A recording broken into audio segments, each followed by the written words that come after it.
Very much for being here today with us. It is a pleasure that you join these special training sessions for BPW members. Thanks to Anne Hilty, who make this possible. And the idea is to engage a little bit more our members in BPW issues as the leaders as they are,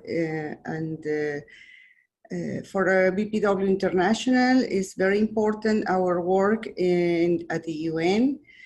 And we want to let you know what each of our UN representatives are doing inside the UN agencies.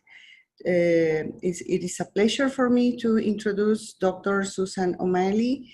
She is our main UN representative in New York, and she is also the immediate past president of NGO CSW. I think that she will explain to you what that means. We are very proud. It's the second time that BPW International member have this distinction.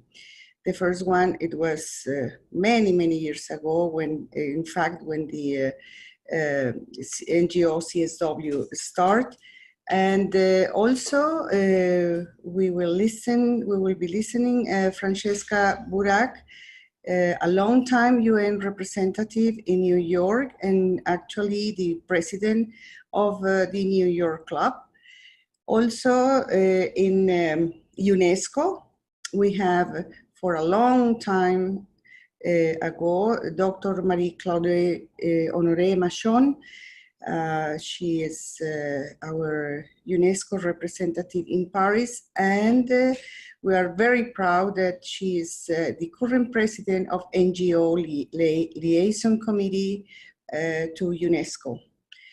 And Cristina Visconti is also a long time UN representative at FAO in Rome. She did also a great job there. She traveled more than 4 hours every time that she need to be present at the meetings in the FAO office. And we are very proud of all our UN representatives that are doing a great job in each of our UN agencies. Thank you very much, and I hope that you all enjoy these special training sessions. Thank you.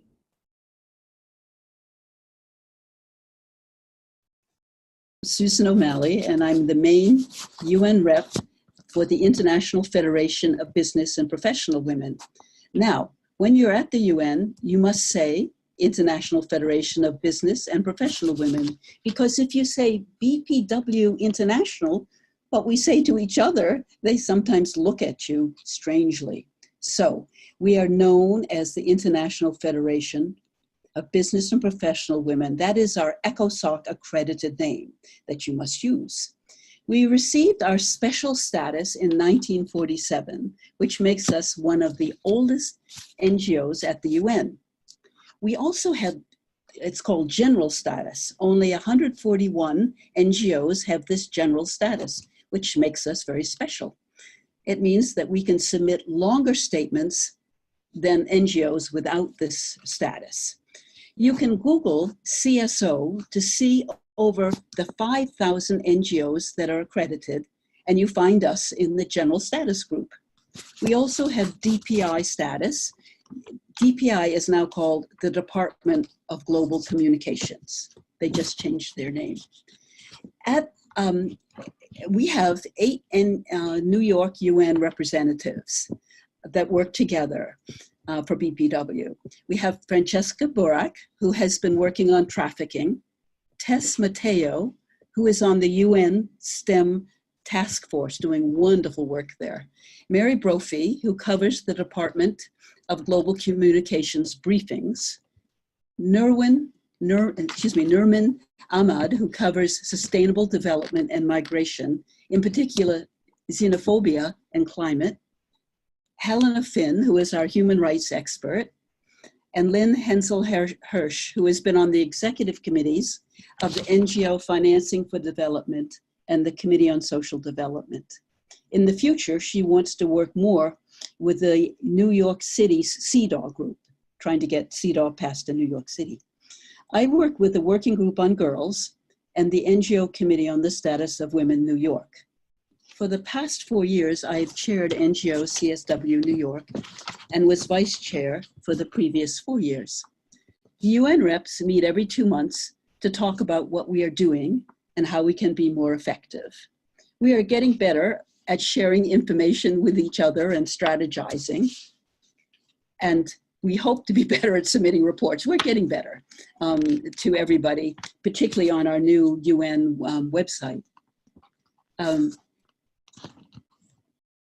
We have been discussing how we can better align our work at the UN with BPW.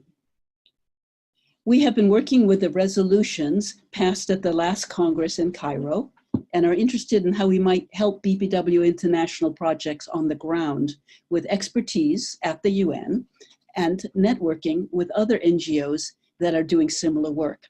We would very much like your help in doing this.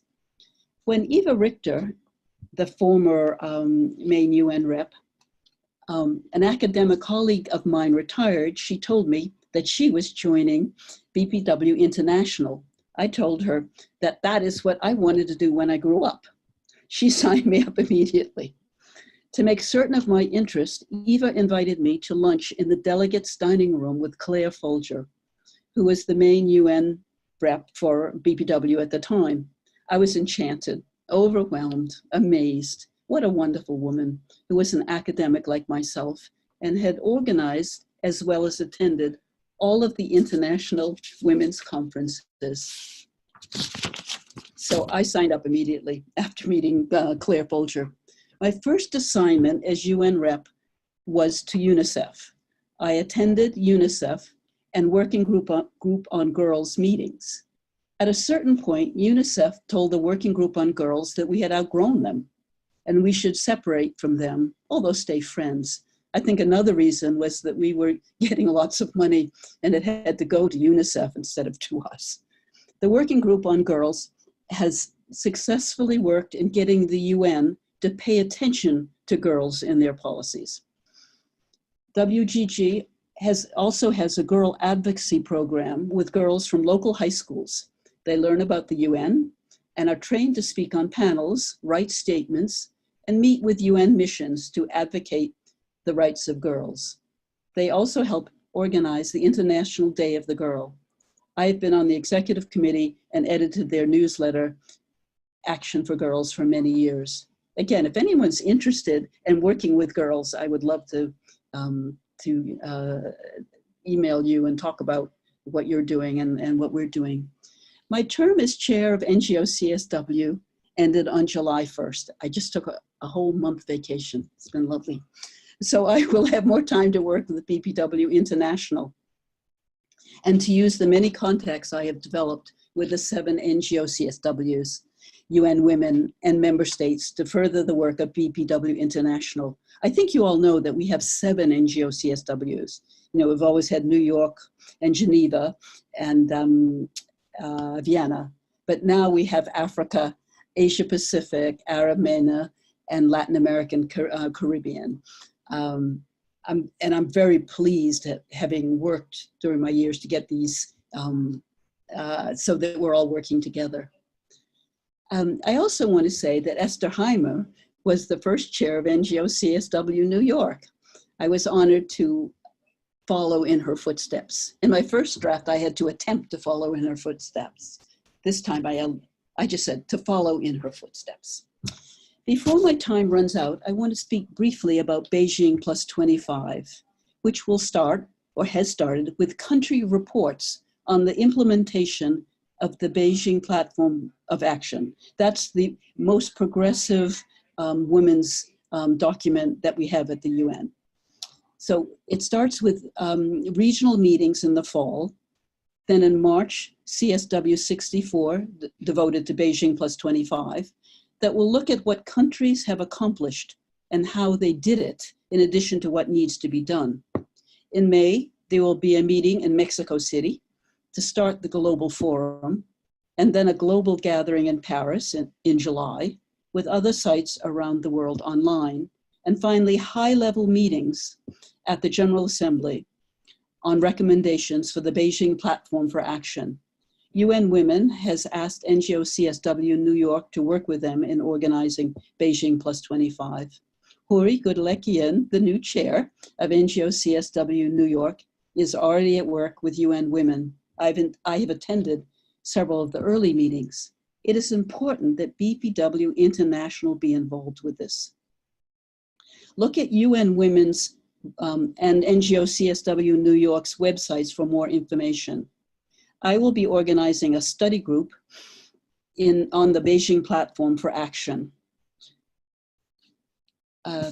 We will have this, it'll start in September, and we will have it connected with Zoom, so everybody can participate, people who are not in New York.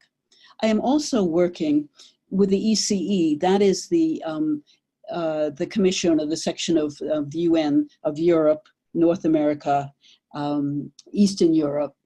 And what I've been doing there, I'm co-convening a group with a woman, Mohinda Watson from Geneva, on violence against women and girls. This is in preparation for the regional meeting in October. It's my feeling that violence against women and girls, if we can educate people and move forward on this issue, that this is what we need to attend to. So I'm at the moment reading all of the country reports in the ECE region to see what they have said about what they're doing to alleviate violence against women and girls. What can I say? It's not the cheeriest task, but I think it's one that must be done and that we must move against this. The time, we can't be begging anymore. The time has come, it's our right. We can't say, if you please, but it is our right. All right, I will end with just a question. I'm just curious, have any of you been involved in the writing of your country's report for Beijing Plus 25? Countries are supposed to ask NGOs. I think Germany probably asked us. I don't know if other countries have. Have any of you worked on an NGO parallel country report for Beijing Plus 25? There is a guidance note on how to do this in English and French on the NGO CSW New York website.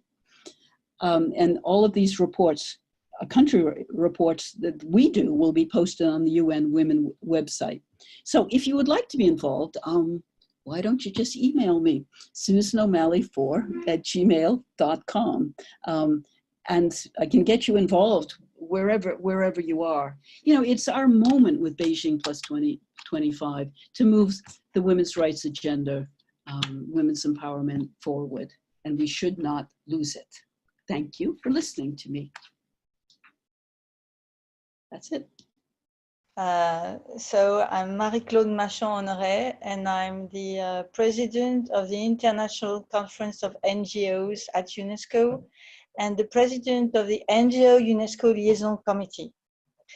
I joined UNESCO when I was a member of Business and Business Professional Women France. And at the time I was a teacher of English, and I was also doing my PhD on the role of education and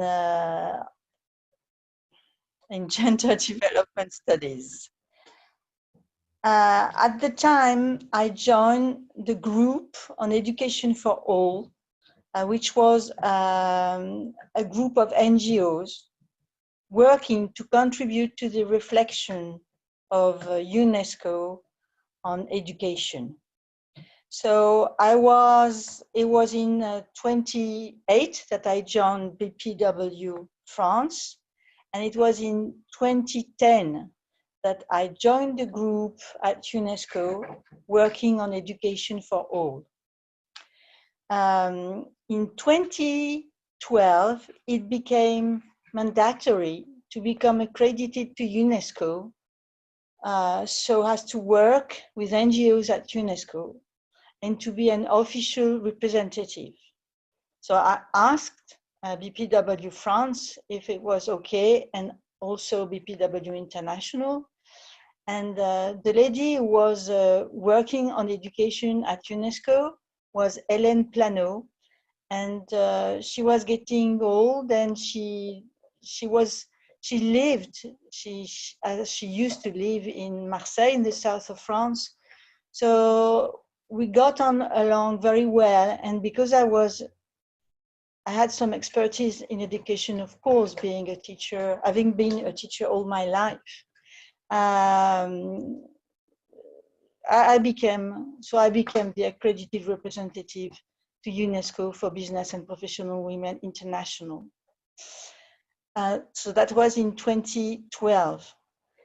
After 2 years, I applied as member of the liaison committee, and of course with the agreement of the president of Business and Professional Women International. And so I was elected as a member of the liaison committee in 2014 in 2016 for a mandate of 2 years. And I was in charge of communication and in charge of education. For education, I would represent the NGO UNESCO Liaison Committee to the CCNGO, which is the collective consultation of education at that time it was called On Education for All. So when I became a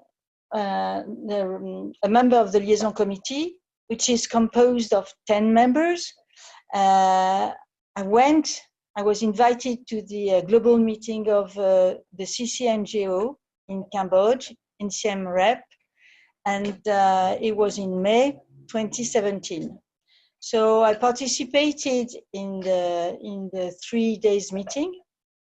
It was on the 8th of May, I think, around, and it just lasted 3 days. And I, as a member of the coordinating group, I was also, I asked also to be part of the drafting group for the declaration. So being there, I managed to advocate for NGOs of the liaison committee to be more of an active, proactive stakeholder of the CCNGO. So there is a reference to this recommendation on the declaration, which was made at the 8th meeting, global meeting of the CCNGO, which is paragraph 35, and which refers to the sharing of information and also the creation of synergies between the CCNGO, the liaison committee, and the major stakeholder group on education at the UN. Before that, I also participated in forums organized by the liaison committee. 4 international NGO UNESCO forums are organized in cooperation with the UNESCO Secretariat per year. My first participation was in 2013. I was not a member of the liaison committee at the time, but I was in the steering committee for the preparation of the first international forum, which was on education. Then I also was the co-pilot of the 4th forum, which was on the role of women in the fight against poverty. I managed to invite quite a few members of BPW International, so they could speak. There was Dr. Amani, who is our international president now. At the time, she was vice president for membership at BPW International, and she was the moderator on a panel for the economic empowerment of women, of course. I also invited Cristina Visconti, who could contribute to the session on the poverty and on inequality and poverty of children. in agriculture.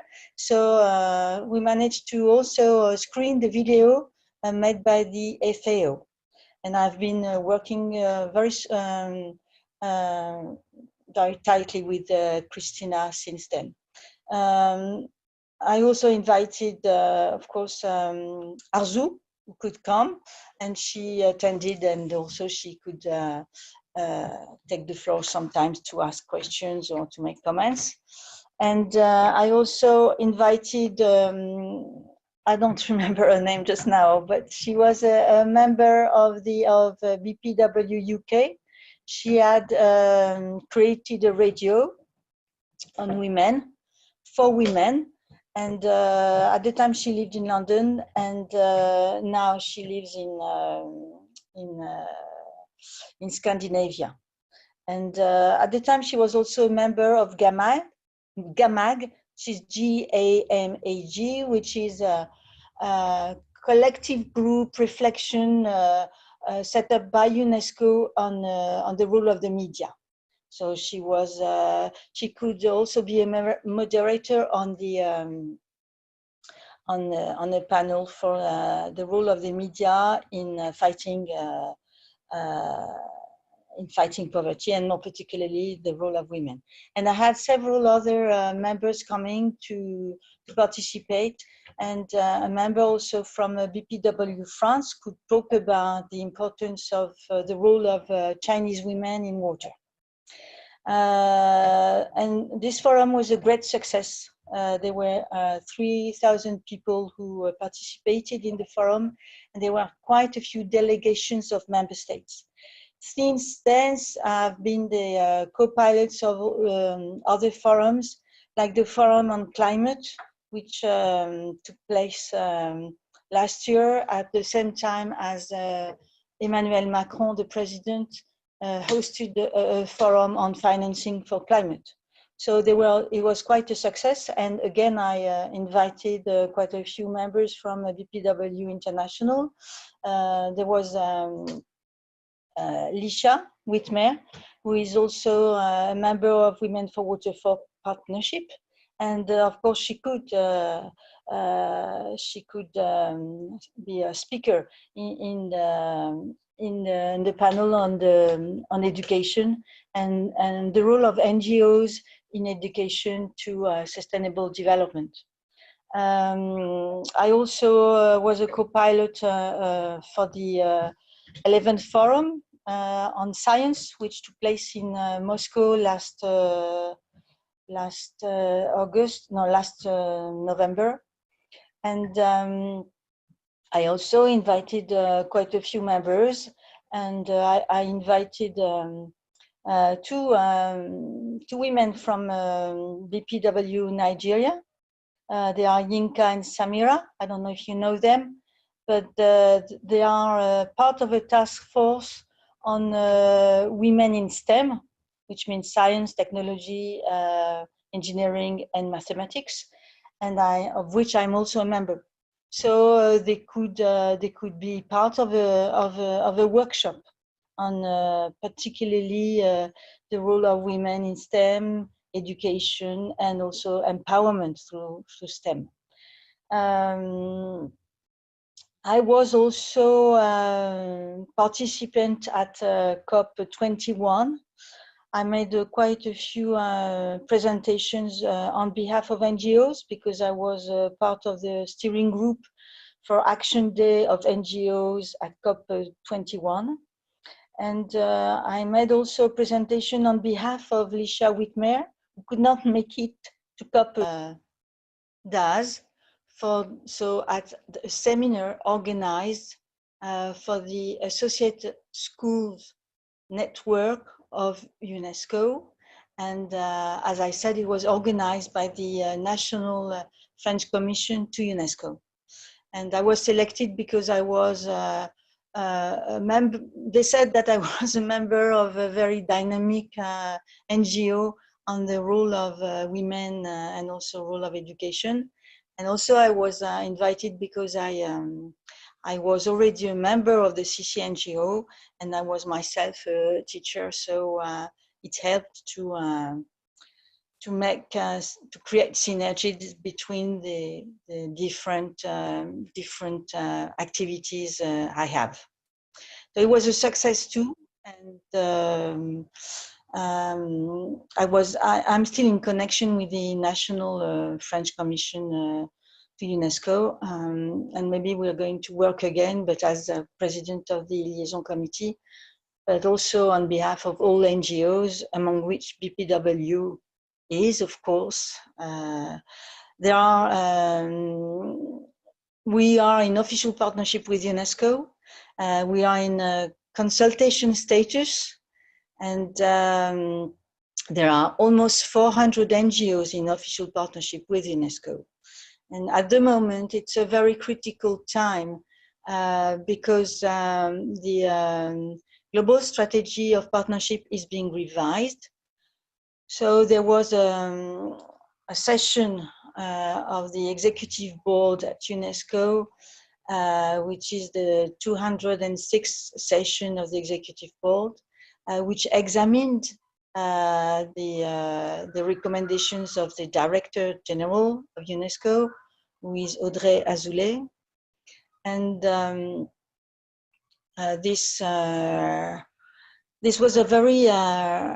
was an opportunity for me to take the floor as president of the liaison committee to talk about the role of NGOs in official partnership with UNESCO, because it's about strengthening our partnership.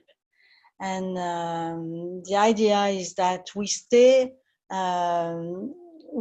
close and we work close in cooperation with UNESCO.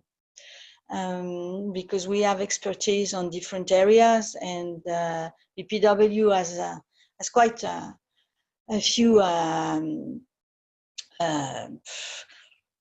few kinds of expertise to contribute to UNESCO priorities. If I go back to the UNESCO, what we can contribute to with UNESCO is on education, of course, on culture, on science and communication too, which are the four priorities of UNESCO. There are also, of course, women and youth as transversal priorities too for UNESCO. So,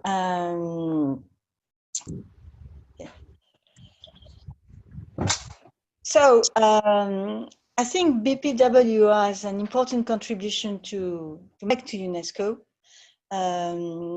Gender is an important issue, and it's an opportunity to promote our advocacy, and also to, it's also a point in case for leadership of women, because I think that if I can do what I'm doing, it's also thanks to BPW, because it's a great network, and I encourage young people, and we're also known for being very good, very focused on the youth. So I think it's a good point too.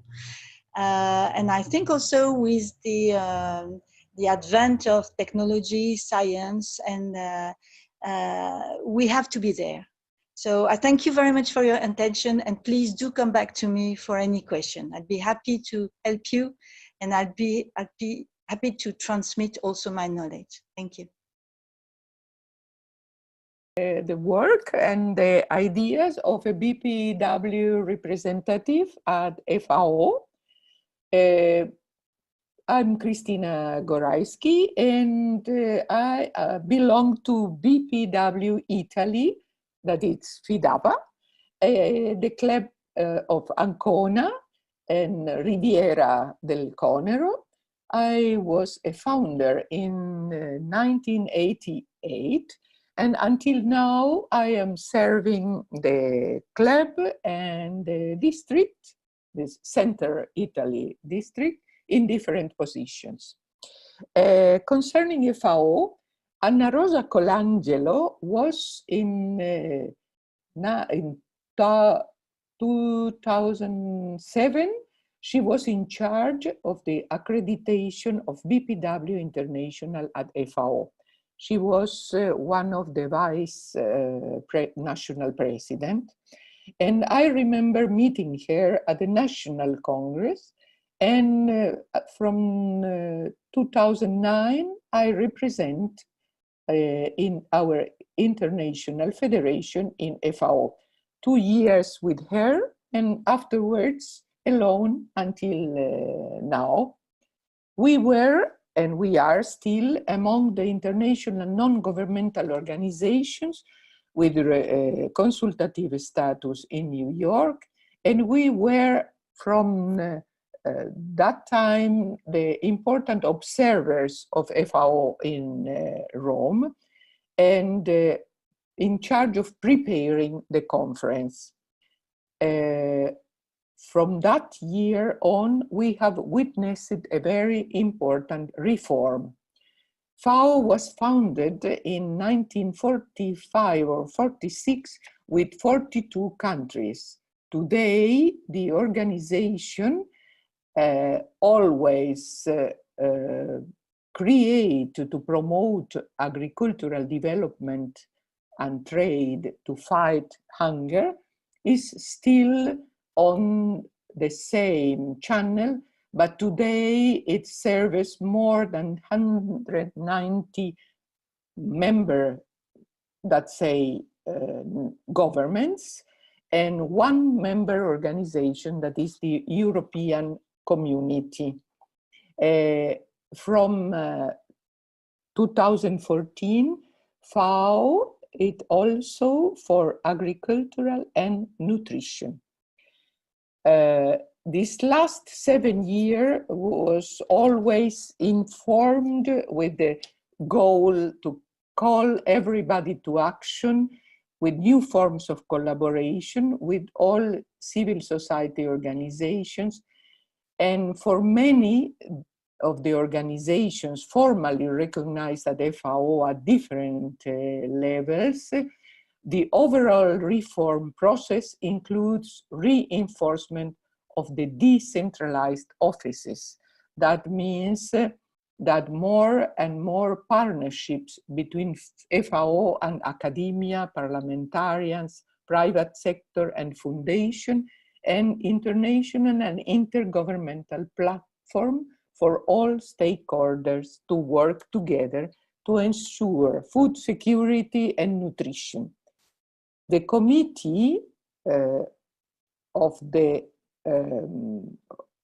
CFS is the acronym, that is a Committee for Food Security, reports to the UN General Assembly and to the ECOSOC Council, and every year in a plenary session in the month of October, because of the International World Food Day. The reform for FAO and CFS involves all the Roman-based UN agency, that is the IFAD, the International Fund for Agricultural Development, and World Food Program, that is the other UN agency for emergencies. And this joint work requests more expertise and programs for different countries.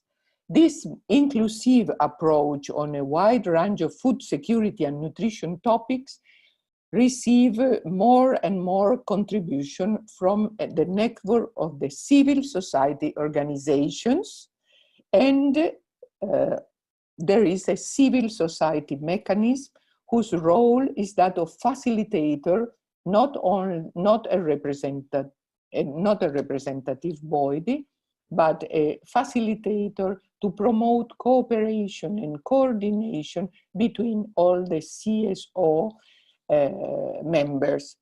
The work of FAO, that is to say that the work of FAO now is different, and we are witnessing how the organization is better also known to a wider audience. We are still observers also at governmental meetings that become more and more open to multi-stakeholder sessions. We, together with others, international organizations, could represent the best vehicle for implementing parts of the big projects. And here comes the partnerships at the heart of FAO mission with the Sustainable Development Goals. The power to bring together different actors and sectors is recognized and appreciated for the technical expertise of FAO within the broad world of agriculture through Agenda 2030, and generally speaking, being involved in virtually all the 17 Sustainable Development Goals, because all of them are part of the Zero Hunger Challenge. As a recipient of public funds, FAO is accountable not only for contributing to the contributing states, but also to the general public. And here comes our possibility as BPW to disseminate and implement all the programs and campaigns and in agricultural and rural development, all represented by the civil society and indigenous people mechanism, considering that women are from the 30 to the 50% of the direct receivers or recipient of all the campaigns. At the very beginning of my service, this ad hoc group that we are as BPW coordinating at present consisted of 24, 26 members. We were able to organize women in agriculture already in 2011 during the visit of Mrs. Bachelet, at that moment the first UN woman president, that stipulated a partnership of the UN Women Agency with FAO IFAD and World Food Programme on the empowerment of rural women. And this was, if you remember as BPW members, that it was the main theme of the CSW 56 in 2012 or 2004. FAO has an institutional gender policy also and encourage gender-sensitive products in the various areas of work. There is always interest for discussion of gender-related issues in agriculture, nutrition, food security, and health, because women are already, I repeat, the strong key in communities and a good agent for sharing the knowledges. In conclusion, with my regular attendance to meetings in Rome, although relations between FAO and NGOs and international NGOs have considerably changed, together with other representatives in Rome, we give the witness or the testimony of the major role that food and agriculture plays in different and complicated situations all over the world. Conventional policies are not good anymore for anything. Consider that we all are involved in an unprecedented global change. From FAO's side, we will be better placed and recognized if we, as BPW, could promote a global project or an international campaign that can generate changes. This is not my only opinion, but is also the opinion of our colleagues from the ad hoc group. Especially in this last month, at the end of July, the past Director General, José Graziano da Silva from Brazil, after 2 terms of his mandate, is actually gave the position to a new Director General, that is Mr. Ku Dong, the Ministry of Agriculture in Chinese, and who already received a presentation of our group of internationals, and has sent us a letter saying that at this moment of our global campaign, at this global change moment, is very important the inclusivity of all the stakeholders, or let's say the non-state actors. That means that already in July in New York, the Secretary General Guterres was asking the full involvement of FAO in the progress of the Agenda 2030. And in Rome, in October, from 14 to 18 of October, there is the Committee for Food Security. That is a very important opportunity also for our organization. If we have a good program or proposal, international proposal, because it is 10 years of this reform of FAO, and it is very, very important to accelerate the progress on the Sustainable Development Goal number 2. That means the fight to hunger.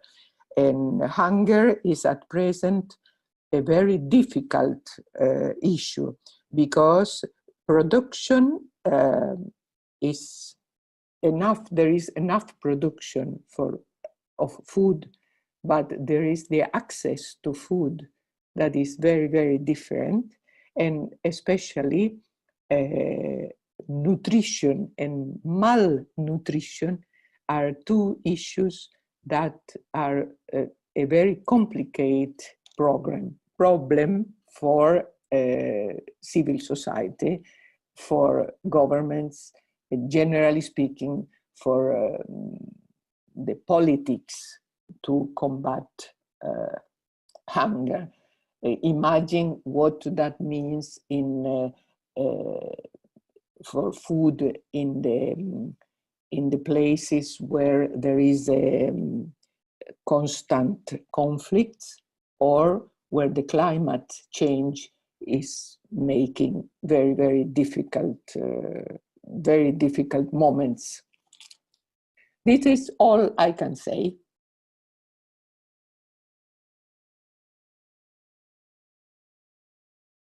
Thank you. Hello, I'm Francesca Burack.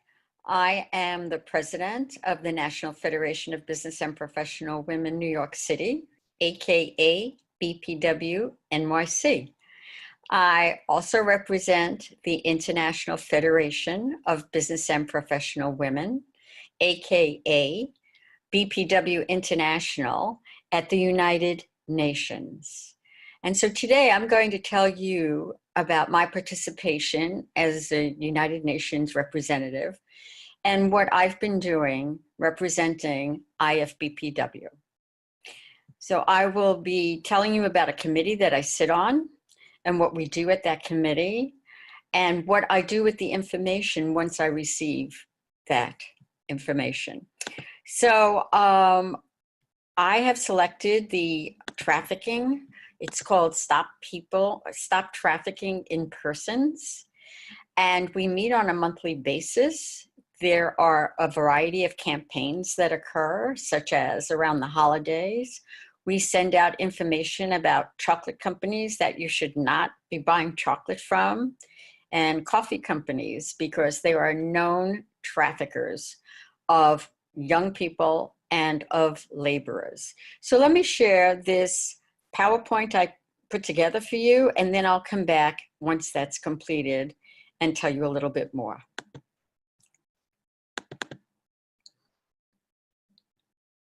So I think you can see this now.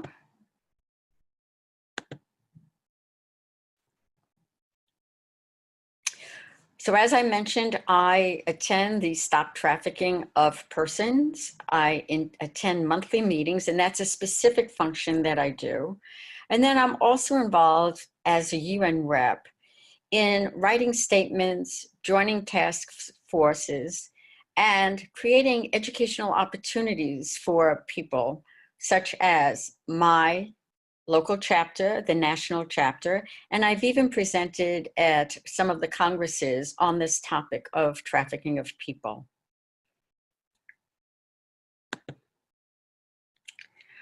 Some of the other things that this particular group does and that other groups do. So when I'm talking about my group, there are other groups around the United Nations that take on similar tasks that are representative of other issues that we at BPW are interested in. So we visit consulates and talk to them about different issues that come up and what are they doing to address those issues.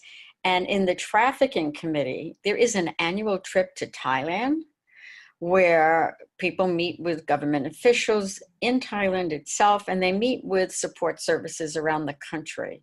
And there are other groups that are doing this as well with other issues. Additional activities, we are so fortunate. You know, I feel so fortunate that I am in New York City with the UN headquarters here, because that gives me the opportunity on a yearly basis. The Secretary General has a meeting that we get invited to as representatives of civil society. And he talks about, not a she yet, talks about his goals for the year and what he's working on and where he thinks the UN should be focusing. Then there are also remembrance days. There's the Holocaust Remembrance Day. There are remembrance days of different events that have occurred around the around the world. And also there are panels that are put together on various topics with very high-level people, heads of governments, and people that are heading agencies at the UN. And they create panels, and we are invited to attend these panels at the headquarters building. And then there are additional meetings that we attend with other NGOs that have an interest either in what we're working on, or we have similar interests that are additional topics that we can get involved in. Later, I will be giving you an opportunity to share. I'm going to create an opportunity to share a PowerPoint that my committee designed on the trafficking in persons. And this is a global issue. And so this is a global presentation that can be adapted and put together for you to make it more relevant for your area. So I know many clubs are interested in this topic, so I'll be providing that at the end. And if you want additional resources on this particular topic, you can go to my website, nfbpwc-NYC. And if you look in campaigns and initiatives, there are many, many, many resources on that website. That's our local club's website. In addition to that, there are other things that go on around the city that we attend. There is a big debate right now with legislation, and legislation does get passed in different countries relating to different topics. You know, we're very involved with equal pay here in New York City Club, with the trafficking and with the webs and a variety of activities. So all of those that are covered at the UN are then brought back to the local club. And we even have themes for the year, and depending on the theme, whatever is going on at the United Nations is then presented at the local level. And we do share that again with our federation, and when appropriate and when we can, we share it with the international organization as a whole.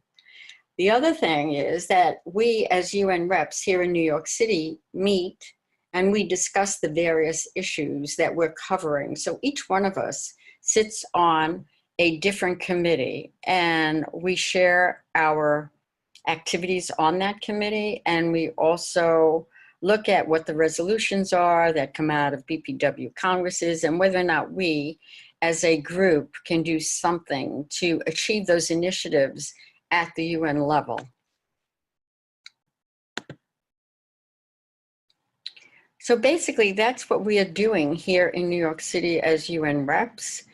There is a presentation that Catherine Bossart, the present UN advocacy, the present VP of UN Advocacy for BPW International.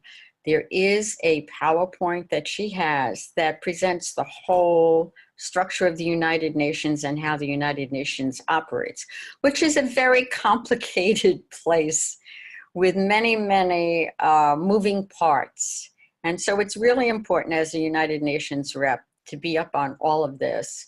And even as a regular member, it's really important to take a look at what's happening at the United Nations. And if there are local United Nations representatives in your area, it's important to keep in touch with them to see all of the work that we are involved with and how you might be able to get involved. So I'm going to stop the share, and I'm going to offer my assistance in anything that you would like to do, if I can be of service to you regarding the trafficking or the equal pay or any of the other topics that we're heavily involved in at the United Nations. Just, you can get in touch with me via the the New York City website. So that is https://nfbpwc-nyc.org. And I'd be only too happy to help you out. Thank you.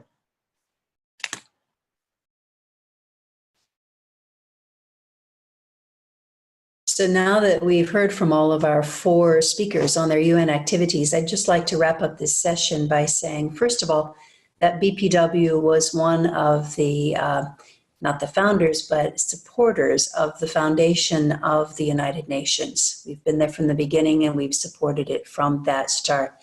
And that one of the ways that our members have their voices heard at the UN is exactly through, in fact, it's our main way, through the UN representatives. So they carry the reports from the meetings and other functions they attend back to BPW. That's our receiving or receptive part.